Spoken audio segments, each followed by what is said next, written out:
வீட்ல குழந்தைங்களுக்கோ, பெரியவங்களுக்கோ சளி பிடிச்சிருச்சுன்னா, இந்த மருந்த குடி, அந்த மருந்த குடி அப்படின்னு சொல்லி அவங்கள கஷ்டப்படுத்தாம, இந்த மாரி ஒரு சூப்பரா ஒரு ஸ்நாக்ஸ் செஞ்சு குடுங்க. சளி பிரச்சனை ஈஸியா போயிடும். அதுக்கு 1 கப் அளவுக்கு கடல மாவு, 1/2 கப் அரிசி மாவு, அதில கொஞ்சம் மஞ்சள் தூள், மிளகாத்தூள், உப்பு சேர்த்துட்டு, அதோட பெருங்காயத்தூள், ஒரு பிஞ்ச் அளவுக்கு பேக்கிங் சோடா சேர்த்துட்டு, மாவ இந்த போல ஒரு திக்கான பதத்துக்கு கரைச்சி எடுத்துக்கங்க. பஜ்ஜி வந்து ரெடி ஆயிடும்.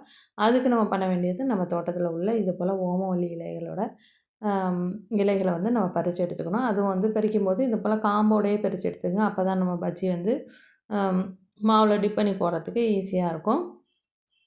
மாவு கொஞ்சம் திக்கான பதத்தில இருந்தா தான் இந்த இலைகள்ல வந்து ஒட்டும். அந்த பறிச்சுட்டு வந்த இலைகள நல்லா வந்து வாஷ் பண்ணிட்டு, அது ஈரம் இல்லாம கொஞ்சம் நேரம் உலர்ந்த பிறகு, அதுக்கப்புறம் நம்ம மாவுல இது போல 2 பக்கங்களும் டிப் பண்ணிட்டு, கொஞ்சம் வந்து அந்த மாவு டிப் பண்ணோன்னா, அது வந்து இலை வந்து ஸ்டிஃபா நிக்காது. கொஞ்சம் தொய்வா தான் இருக்கும். பரவால்ல. அப்படியே வந்து நீங்க சூடான எண்ணெயில போட்டு 2 பக்கமும் திருப்பி போட்டு, நல்லா வேக வச்சு குடுத்தீங்க அப்படின்னு சொன்னாக்கா, சூப்பரா இருக்கும். இது வந்து மருந்துன்னு வந்து கஷ்டப்பட்டு சாப்பிட தேவையில்ல. நல்ல சூப்பரா நம்ம ரசிச்சு, ருசிச்சே சாப்பிடலாம். வீடியோ பிடிச்சுனா லைக் பண்ணுங்க. சேனல் சப்ஸ்கிரைப் பண்ணலனா சப்ஸ்கிரைப் பண்ணிங்க. நெக்ஸ்ட் வீடியோல மீட் பண்றேன். Thank you.